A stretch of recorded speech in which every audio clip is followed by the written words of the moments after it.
I was right?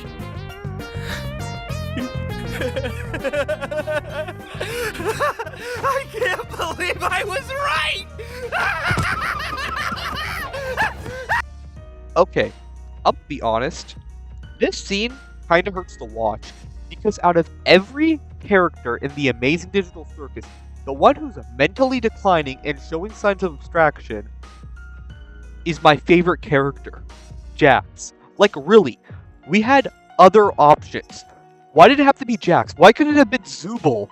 And yes, I know Zooble hasn't shown any signs of mental decline or abstraction. I already know someone is in the comments typing a 5-paragraph essay explaining why Zooble does not deserve the hate I'm giving Zooble. Relax, it's a joke, but still. Out of everyone in the circus, Jax has always felt like the one character who would never crack. He's basically the circus's chaos bunny. The guy who messes with everyone while acting like the circus does not affect him at all, except it does. And the more you watch the show, the more it starts to look like Jax has been declining mentally for a while. Episode 7 is where the moment it finally explodes. So in this video, we are going to be looking at Jax's psychological decline throughout the Amazing Digital Circus. Not just the moment where he finally breaks, but the smaller signs leading up to it. Because when you start paying attention to those moments, you realize the show has been building towards that breakdown for a long time. Before we talk about Jax, it helps to look at how the other characters have been dealing with the circus. Everyone has their own coping mechanism. Pomni panics and struggles with the reality of being trapped, but she eventually accepts it. Gangle is emotionally unstable, especially with her connection with the mask and how she doesn't want to break it. Ragatha tries to stay positive, but kind of pushes people away from that positivity. Zooble is trying to figure out who she truly is. And Kinger, from what we learn later, lost his is not in the best, intellectual state, but still he's just like that wise old man when he does get his thoughts. But Jax copes in a completely different way. He avoids his emotions entirely. Instead, he turns everything into a joke, or an insult, or prank. Anything that keeps the situation from really being serious. Because if things get serious, he might actually have to deal with how he messed up their situation, and how he's basically been hurting everyone in the digital circus. We all see this from, Jax teasing Gangle. We see this with the anime portion of episode 5. We also see this with Jax messing with Pomni, especially early on, but also in episode 2. We see this multiple times with Jax. He enjoys making others suffer for his own benefit. And that makes him happy. He gets happiness from torturing others.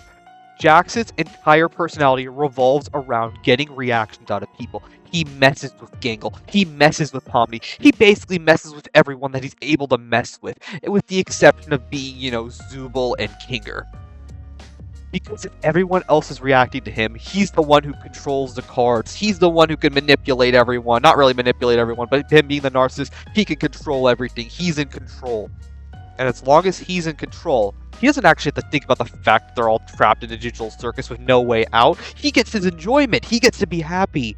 He gets his thought out of somewhere else, which honestly might be the most relatable coping mechanism in the entire show, because turns out being a narcissist might be a really good thing if you're trapped mentally. Now, folks, please do not take this advice realistically. Don't be a narcissist. Being a narcissist is really bad.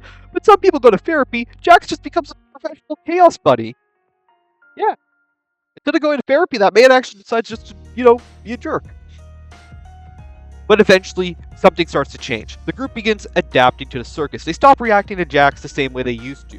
And once those reactions start disappearing, Jax's strategy stops really working. Now, this might seem like a small thing, but for someone whose entire personality revolves about getting a reaction from everyone, that's a pretty big problem, especially if you're a narcissist. Because if people stop reacting, and the whole act stops working, well, that's when we finally get to see Jax truly show his behavior and truly, show the old Jax, kinda. As we do see this, episode 3, Jax gets tied up in duct tape. He cannot make fun of anyone. And it's the beginning, but it's not like the main smoking gun stuff we get. Episode 5, on the other hand, he gets turned into a vegan. He gets ignored when they're all looking at the stars. He also is forced to wear into a maid outfit, which is probably the most humiliating part of everything. And later on, episode 6, we just see it with him breaking down.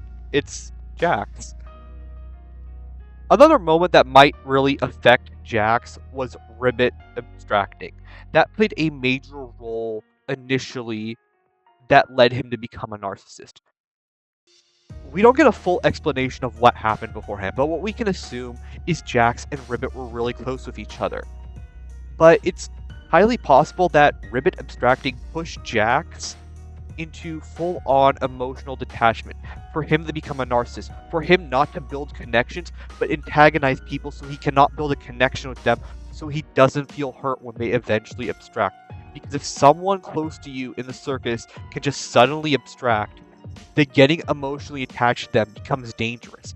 So instead, Jax pushes everyone away, which is kind of what Kane's been doing. I made a whole video on abstraction that would explain how abstraction works, but he's isolating himself, but he's also mentally slowly declining, which are the two things you need for abstraction to happen.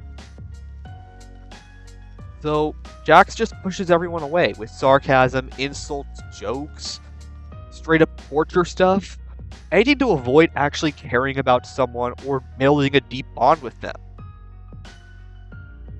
And we see this in episode 6.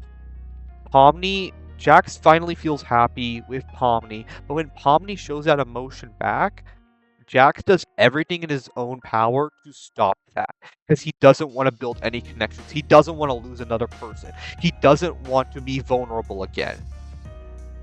This leads to one of the most important parts of Jax's character. He doesn't just ignore his emotions, he wants to run away from them.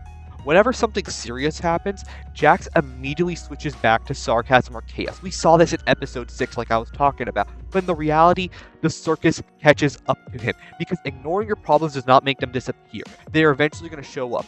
Every time he does this, he kicks the bucket down the line, and we see this bucket eventually start to implode in episode 7.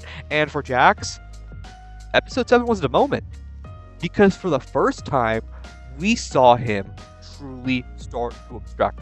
Now, luckily, Pomni came in time and saved him, but during that abstraction, he was alone, isolated, not mentally well. He wasn't happy. He was sad and depressed. He looked at the photo of Ribbit, and he truly reached his mental breaking point. But that wasn't his true mental breaking point. We get to that a bit later, when the cast is going on their way to escape from the circus.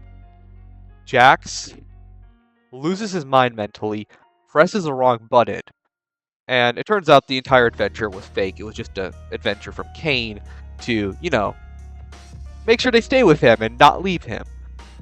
But during that time, Jax breaks down mentally completely.